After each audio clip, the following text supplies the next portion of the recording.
Honestly, to like, cause I would be like, toothpaste. Toothpaste has literally afforded me my life. Can you just imagine like just making toothpaste and you're just taken care of by the toothpaste? And that is by far still my most popular product. It's gotten into 20 stores and it's just like I remember telling one of my friends, like, I'm gonna sell toothpaste. And he's like, what? He started laughing at me. He's like, toothpaste? You're gonna sell toothpaste? And I said, yeah. And that was like 7 years ago. And he will hit me up to this day and be like, dang, Empress, like, I remember when you was like, I'm gonna start selling toothpaste and you still doing this and you still made this a thing.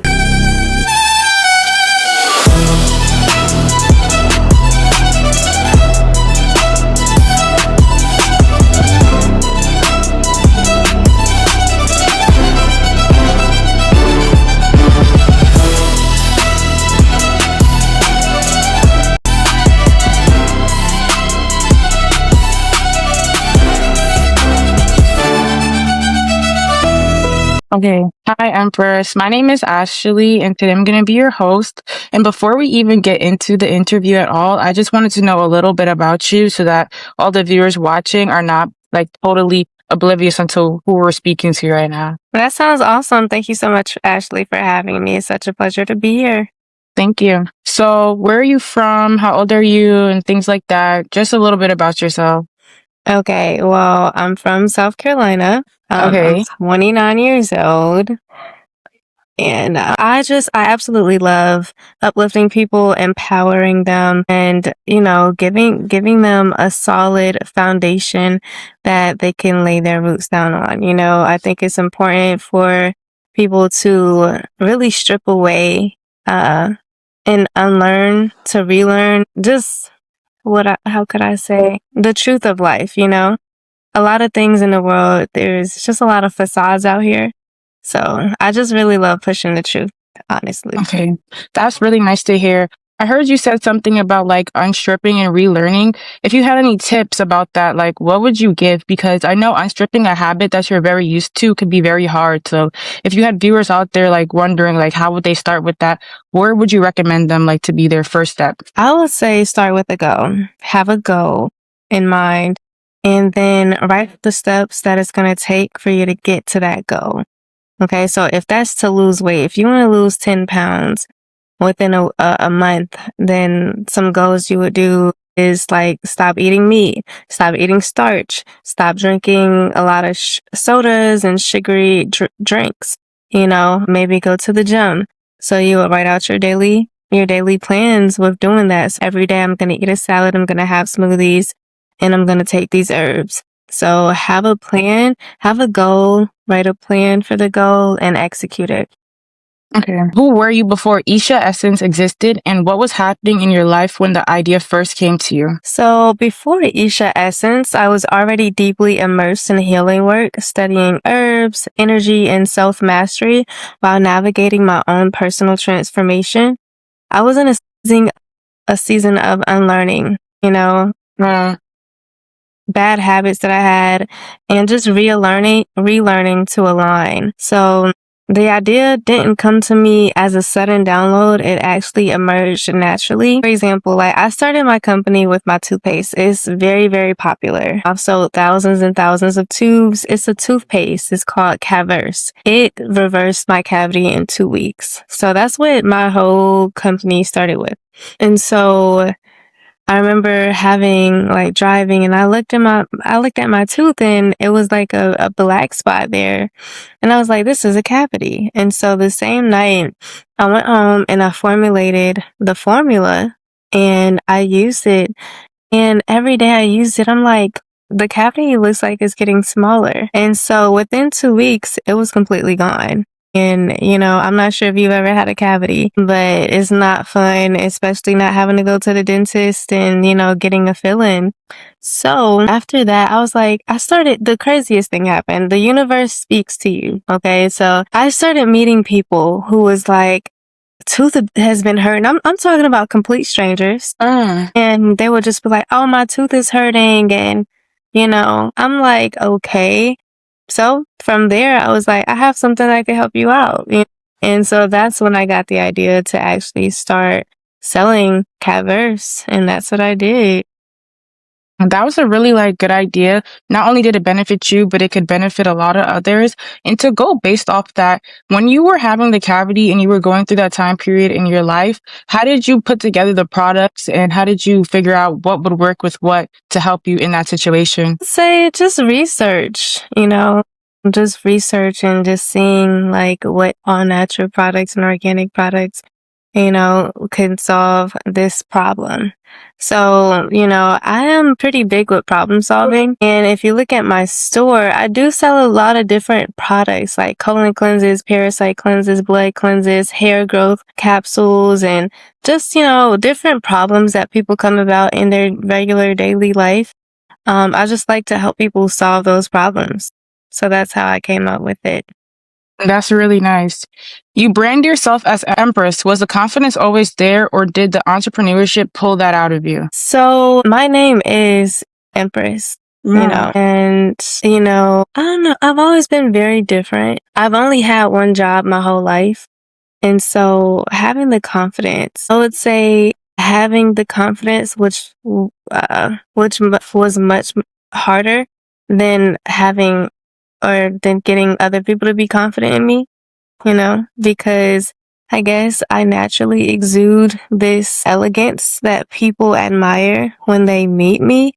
So I never really had an issue with that, but having the confidence within myself, which came with the knowledge, the experience, and just knowing that like whatever I'm offering is it, and people love what I have to offer. So, if you were to give someone advice on how to build their confidence, maybe they were in the same position as you and came up with a brand idea that could help others, but they didn't have that confidence that you have, where would you tell them to start? I would say start with themselves. It all starts with you. Everything that I do started with me. Everything that I sell, I haven't sold anything and I don't feel comfortable selling anything that I don't use and that doesn't work for me.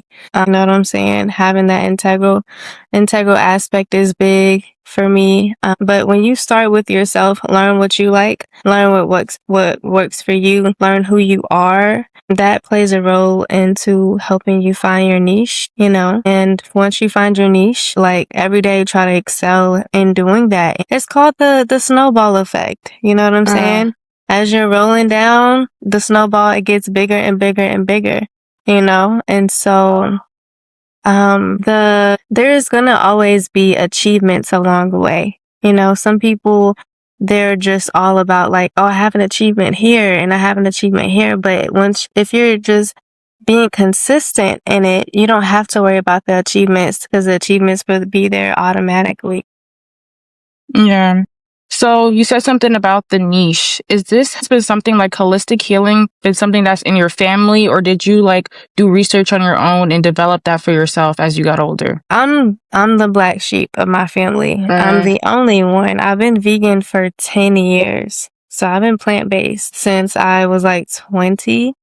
I definitely did a lot of research and I started to find that the foods that we were eating are heavy in processed ingredients, and a lot of the meats, they be cloning the meat now. They put all these artificial ingredients and toxins for preservatives into the meats and stuff. And so, just realizing and just feeling the difference in my body. My skin doesn't break out, I look when people look You at me. definitely do. Thank you. So, that's what really made me go vegan. Mm, that's really nice. A lot of people are spiritual, but not everyone monetizes it successfully. What was the first service or offering you charged money for? Was it the converse? That was one of them for sure. And I would say if I had to choose a service, Reiki. So I do yoga, Reiki, meditation, and sound healing. Do you know what sound healing is? I don't. So sound healing is basically I have a whole set of 7 huge singing bowls. And these are crystal glass singing bowls that you just, go like this with around the edges, and then it makes a beautiful frequency, and the frequency heals and helps you release any just blockages in your energy that you may have. But I would say the Reiki was the very first thing that I charge for. The other question, you had two questions. That was like a two-part question, right? You said, No, that was like you answered the question. That was a good answer. Also did have another question based off of that. Like, how did you figure out like the sound crystals? Where did that research really stem from? Like, was it YouTube, people you know? Were you going into stores or were you just looking everything up online? so you actually have to get certified to do Reiki. Okay. Uh, So, Reiki is energy healing. That's what I actually initially started with. That is a lane in the healing community. You have herbs, you have sound healing, you have Reiki, you have yoga, you have breath work and meditation. And of course, instruments like there's drummers, there's all different like tuning forks, you have sound healing. So it's a whole nother, universe that you explore, upon going into the healing journey. But yeah, I definitely started with the sound Reiki first and then getting into the sound healing because I'm a very layered person.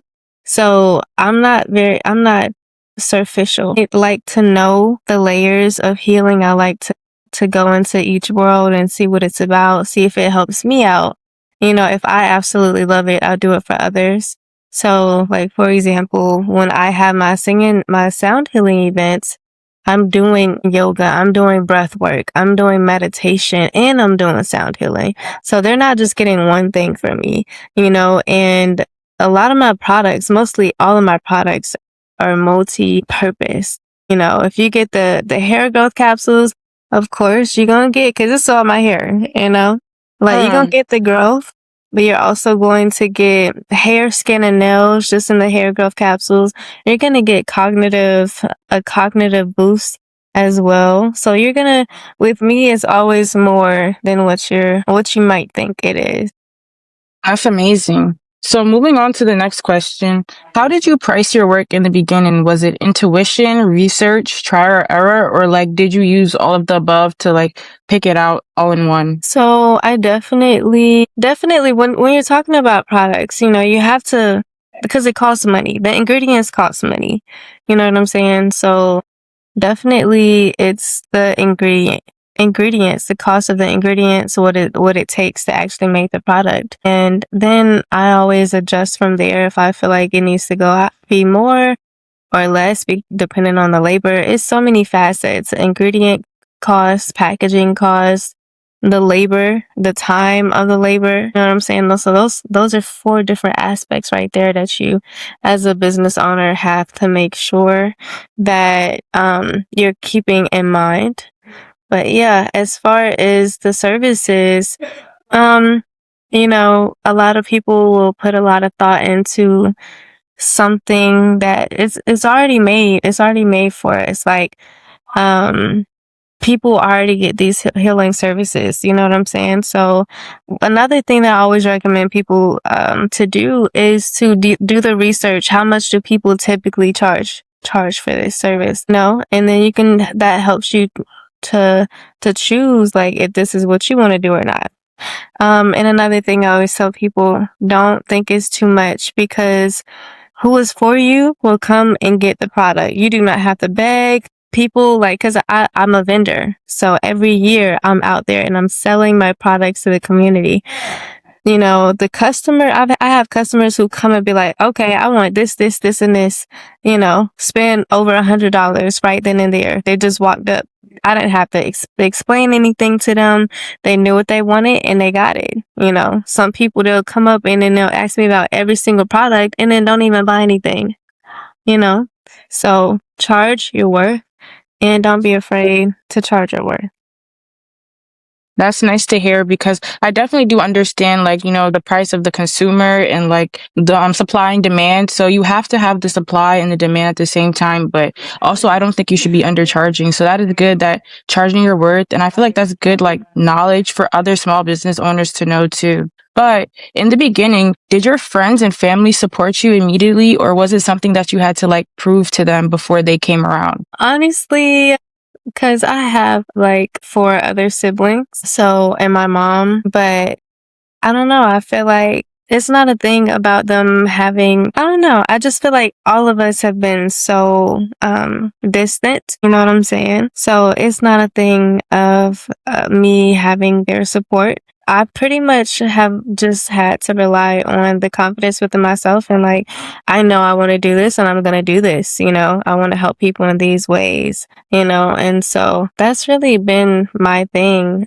I'm sure that they admire the things that I do, you know, but my family don't really call me to congratulate me. They don't really tell me I'm proud of you, you know, and I'm perfectly fine with that, you know. So I always also encourage people like to just figure out what it is that you want and to just do it, you know, have the faith in yourself because if God called you to do something, do it. You'll be successful at it. It doesn't take it didn't take for me to have a lot of family support as long as my community supports me because that's why I'm doing it. You know what I'm saying? That's what matters. Yeah, do you think that when your family and your friends are not really around, do you think that is like a protection of your energy? Do I think that them not being around protects my energy? Yes. Definitely. It certainly can. It definitely protects my energy. So my family is in South Carolina. I live in Georgia. Hmm. So, yeah, not having any their input can, you know, be a benefit, but I guess I never really thought about it either, you know, because it's not like I guess I left home at a certain age, but I will say I'm glad that I'm not in South Carolina because I just don't really like South Carolina like that. The energy there is slow paced. I can understand that. I do see the crystals and the crown that you're wearing, but a lot of people don't notice the work that goes in behind that. So what does an everyday workday look like for you? Okay, so basically I run two different companies. Mm. It really depends on the season. Like last month I had three different crystal jewelry orders come in.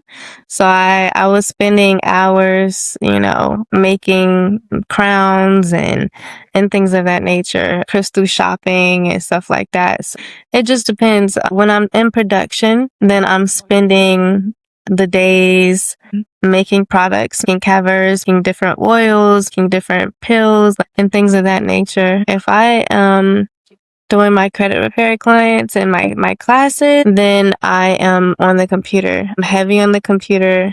I will stay on the computer for 10 to 12 hours a day if need be. So it really kind of depends. And then I have, you know, like things I have to do for myself, like running my errands and even if it's just having a peace of mind and hanging out with some of my friends, you know. So definitely finding the balance is vitally important. How long did it take for you to find that balance? Was it something that came easy or was it something that you had to work on over time? It's definitely something that you have to work on. Feeling as though you're not doing enough work, that can be a thing. But again, like I mentioned, the snowball effect, you know, having the consistency. What are you doing on a daily basis? Even if you just get one thing done, if you did something that contributed to your business, that's still a part of the growing process because trees don't grow overnight. So having the plan, definitely you gotta have a plan. You can't just blindly, you know, just be putting in work. Having a plan is everything. So that's something I Okay. had to grow into. Okay. So going off of that, when did you realize that you needed structure and systems and infrastructure to grow, not just the passion and the support from the community? Believe it or not, it was more so in the recent past. Mm. It wasn't like years ago. One of my best friends, very amazing individual, he helped me with the structures and the frameworks for everything. Everything has a framework. And that, and also I invested, like I was in a $15,000 mentorship, you know? So last year I was in two different mentorships that changed my life. You know, I love mentorship and I'm a believer in mentorships. Some people, they don't like it. They might think it's a scam for you to pay thousands of dollars. But what you're paying for is the blueprint on how to get it done. You know, and having access to someone who's made millions of dollars, who's done it and redone it multiple times, you know what I'm saying? So I'm really big into that. So within the most recent years, for sure, that's when I got big into it, and I really understand how much it propels you and it prepares you as well. Is that what led to the connection or the involvement with elite infrastructure? Yes. Yes, actually. Mm, that's really Yeah. nice.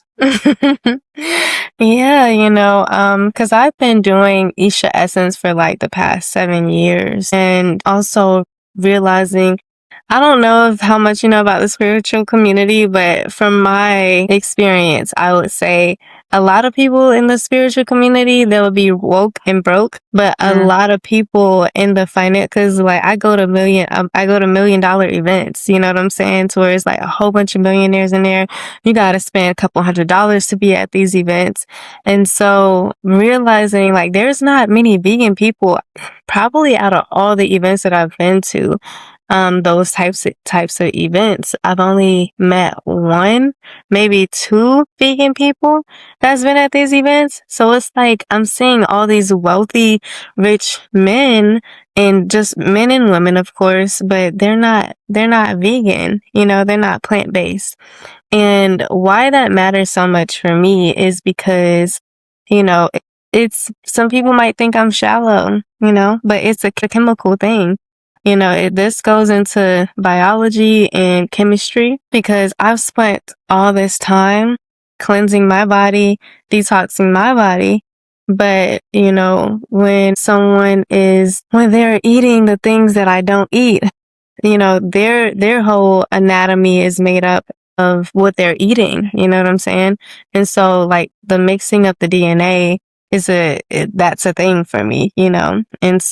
so yeah, that's why I'm pretty big on that. Point being that, I seen this clash of like wealthy people not being informed on health and wellness much. And then the spiritually inclined people, they're vegan, but they're not financially abundant. And so I love to I love to serve and be the bridge between both of them, because you can be spiritual and be wealthy as well as the wealthy, can definitely be health conscious and spiritually inclined. Yeah, they sure can. Not a lot of people are open to it, but the people who are is definitely a good idea. And that leads on to another question. Being vegan, besides the physical effects, how did it affect you mentally? Like, did it better you or was it hard in the beginning? Like, what was that journey like for you? It clears your mind, It cleared my mind, at least, on tremendous levels. The mental fog, it helps clear mental fog, basically. But was it hard?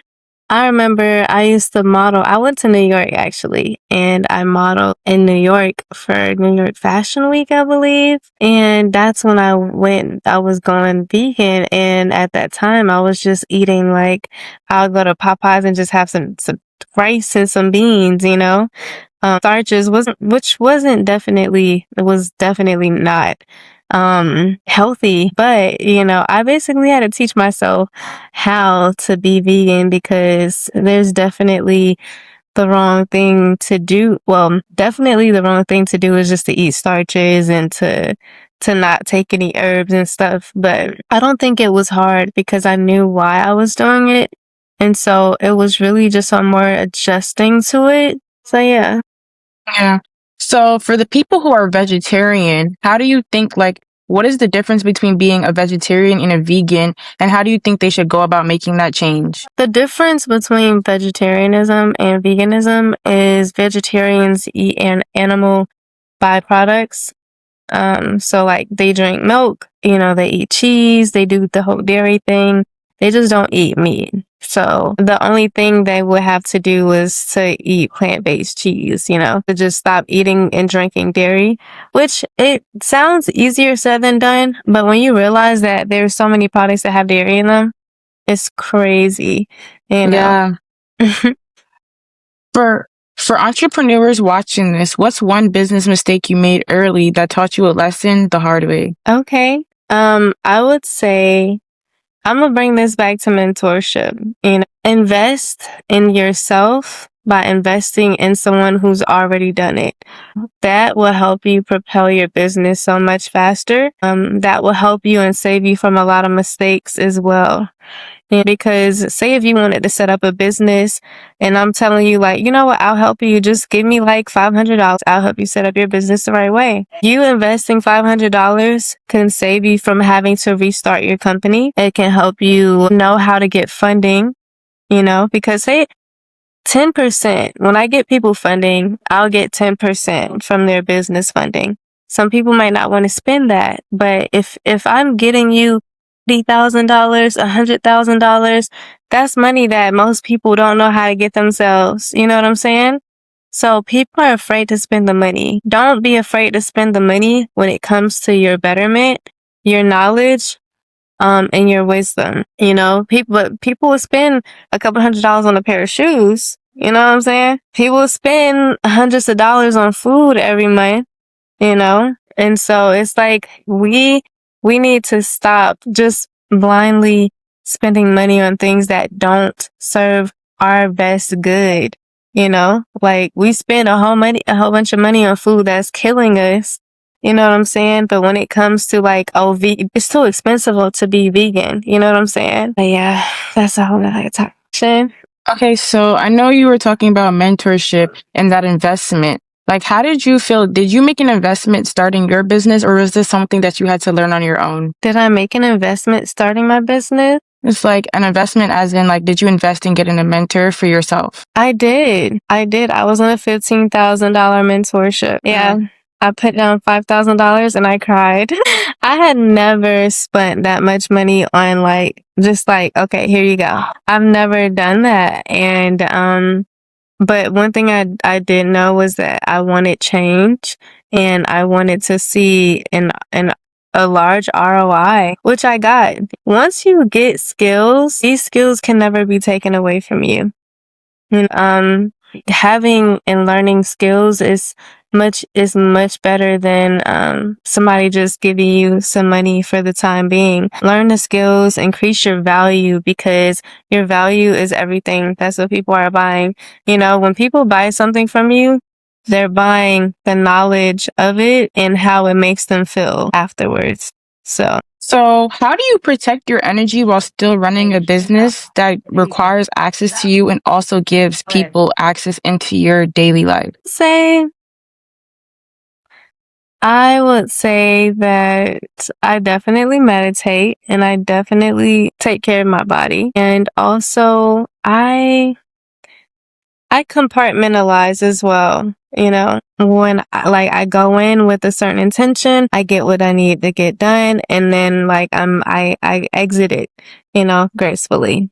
I would say those things. I take herbs, I drink water, I take care of my body, and I love to learn as well. So I love psychology and how the mind works as well. So those are some things that I do. Psychology is very interesting, actually. Yeah. Have you ever turned down money or clients or like an opportunity just because it didn't align with your spiritual views? 100%. Yes. How did that go? It went very well. Peace of mind is much more important to me than monetary gain. Money comes and goes. People have made millions of dollars, lost it, and then made billions of dollars. So, I understand that accepting, because money, the currency and the energy that you're going to have to accept when you accept a deal or an offer. It's important. So, don't be afraid Don't ever be afraid to say no if it doesn't align with yourself, because those things are always going to be there. So, in that being said, what is your process for making big decisions? Do you meditate beforehand? Are you using your numbers? Or are you using advice or advice from other, or do they all mix? So the two big things that I look at is definitely the numbers. The numbers also, how is this going to make me feel? You know what I'm saying? Like if somebody's like, okay, I want a crown, I would say, okay, well, it's going to be $1,200 for the crown.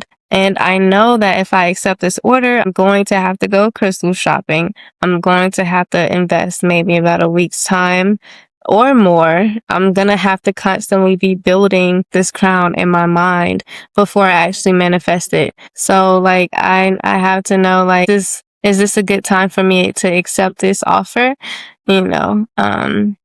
And communicate that with the client. So those two, how do I feel about the offer? And definitely the numbers of the offer matters to me the most. Okay.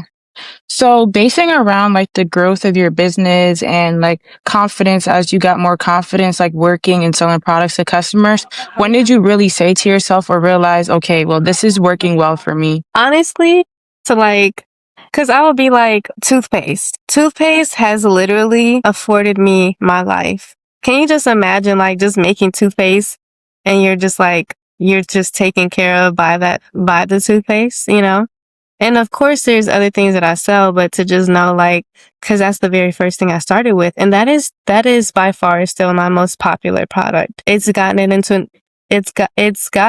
20 stores, and it's just like, I remember telling one of my friends, like, I'm gonna sell toothpaste, and he's like, what? He started laughing at me. He's like, toothpaste? You're gonna sell toothpaste? And I said, yeah. And that was like 7 years ago. And he will hit me up to this day and be like, dang, Empress, like, I remember when you was like, I'm gonna start selling toothpaste and you still doing this and you have made this a thing. Like, people know me around for making toothpaste. They're like, oh, you sell Caverse. I got some of that at my house. You know what I'm saying? Like, people have been like, oh my gosh, you're the creator of Caverse. I feel like I'm talking to the owner of Colgate right now. And I'm like, stop. It's like, stop. But my toothpaste has really helped. Like, it stops bleeding gums, aching teeth, and tooth sensitivity. It's very, very different. But I hope I didn't venture too far from the question. No, you didn't. So the toothpaste being your biggest growth and like biggest selling product, how did your relationship with money change becoming a business owner? Just like realizing I have walked up in a group of people and just like, hi, how you guys doing? Introducing myself. My name's Empress. I do this, and like 3 or 4 people will just buy some just like that. Like with under 5 minutes, I just made $90.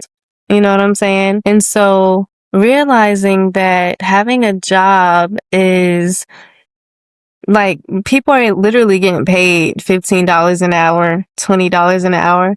And, as a manifester, you can literally control how much money you're making, and all you have to do is think about it. All you have to do is have an offer to present people, have the value to give people, and, just go sell it, surround yourself with the people that are supportive. Like I said, Georgia's very, very supportive, but also your target market. Who are you targeting and how can you help these people?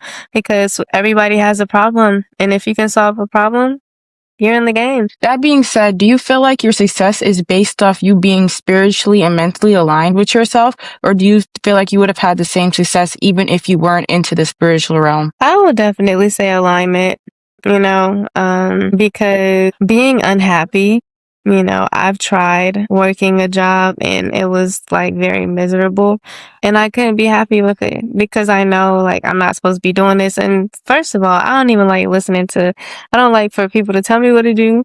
And I don't like people using me like I'm a tool. I just don't like, and I never like going to the same place every day. I gotta wake up and go to work, wake up and I don't like doing that. I don't like being on other people's time. So I will say that I forgot the question.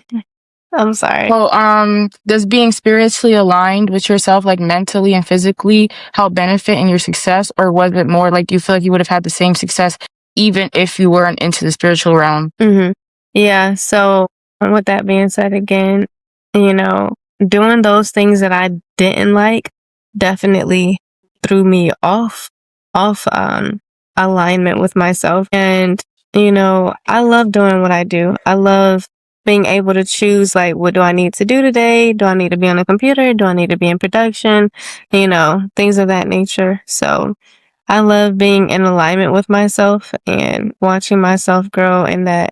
So now that you're aligned with yourself, when you look 5 years ahead, what does the next Isha Essence and Elite Infrastructure look like to you? It looks like a hub, a mentorship, a school. It looks like a one-stop shop for people to come and get their mind, body, and bank account aligned. I actually am working on a lot of things. I have a school account. You know what a school is, right? Yeah. So I have like a whole community on school for elite infrastructures, teaching people how to fix their credit, teaching people how to get funding, how to start their own credit repair businesses, just the whole WAP. I have a whole mentorship for that. I've been working on some books to teach people how to switch over, and I think that in the next coming years, it's going to be detrimental for people that who are going to start going vegan and plant-based. And I say that because there's a lot of recalls. There's a lot of the food is only getting worse. Like I seen this video of showing like a whole bunch of what do you call it? A whole bunch of expired foods. So what these stores and these companies are doing now is they're getting all their expired foods, mixing it up and just making it brand new with adding new artificial flavors into it and stuff like that. So they're taking expired foods and reusing them for new foods. And it's just a lot of these things have bioengineered products in them, which is also changing the DNA of people as well. And so this is only getting worse, and I think that a lot of people are really gonna start catching on to it and start changing. But I have been working on books so that people can go plant-based and have recipes for it and things of that nature for it as well. And I want to have a mentorship for health and wellness as well. So that's what I see it to be a big hub, employing a lot of people. I do have employees now. I love it. I absolutely love it. I love being able to pay people. I love being able to give people a job, and I love being able to just supply more to the community. That's really nice to hear. Giving back to the community is the best ways to go about things for sure. So, what kind of legacy do you want to leave, but not financially, more speaking spiritually and culturally? I want to leave a legacy where people they've experienced and they also know um how how I set a tone for going back to nature, because nature is where it all happens, from the healing to the authenticity and the authentic truth of how we should, be in and conduct our lives. That's what I would like to be known for. That's really nice to hear. Finally, the last question. If a young woman was watching this and feels like call herself an entrepreneur and she gave you a call, what would you say directly to her to help her out and give her some advice? I would ask her what her goals are. I would ask her what she wants to do, and then I would help her formulate a plan for the year to get those things done. And I hope I'm not saying that so simply, but it is so simple when you have also the guidance too, because I know it's sad to me, quite frankly, because I see a lot of young women today and they're twerking and they're partying and they're drinking, and it's like, where's the purpose at? It honestly hurts my soul, to see these young women doing these things, because, they say that the truth always remains and it still stands. All these years when they get older, they're going to look back and what will they have as a legacy to say like, oh, I did this and stuff like that. So the purpose is really big for me. Yeah. that goes back into like you leaving your own legacy, and hopefully your legacy is very impactful to the young women in your community. I definitely like the way that you speak about them, trying to bring them up and uplift women, because it's hard to even uplift women, even women to women in our own community. So that's something great, and I really like the thought of that. Like, to hear that definitely made me happy, because woman to woman, it's hard. So that's really nice. But before, yeah. Yeah, I don't like there's not a lot of guidance, you know. There's not guidance. We grow up, our parents let us on our phone all day, you know what I'm saying? Our parents, they're not home because they're working. And so that leaves us to just do whatever. Or we see our friends doing this, now we want to do it. Our parents are not teaching us, spending quality time with us. You know what I'm saying? And so it's just like how you raise your child is everything, you know, and we can get into psychology about that. But yeah, it's definitely sad. I want to help young women and young men as well, you know, learn more about themselves, and also just to build that integrity within themselves, because it'd be crazy out here. I do. Before we wrap up, if people wanted to connect with you, to work with you, or support what you're building, where could you be found? So they can look me up at well, I have two different websites, and I have Instagram and Facebook. One of my websites, Elite Infrastructures, so that's a great website. You can book an appointment with me there. Ishah Essence for my all natural herbs. My Instagram is Empress Empire, so it's Empress and then Empire with an I, and then my Facebook is Empress Gemini. Yes, it was really nice to work with you and hear your thoughts behind the business. And I hope one day we get to like connect again to see an update on where you're going and what you've been doing recently with your time. Thank you so much. I really appreciate the opportunity. Thank you.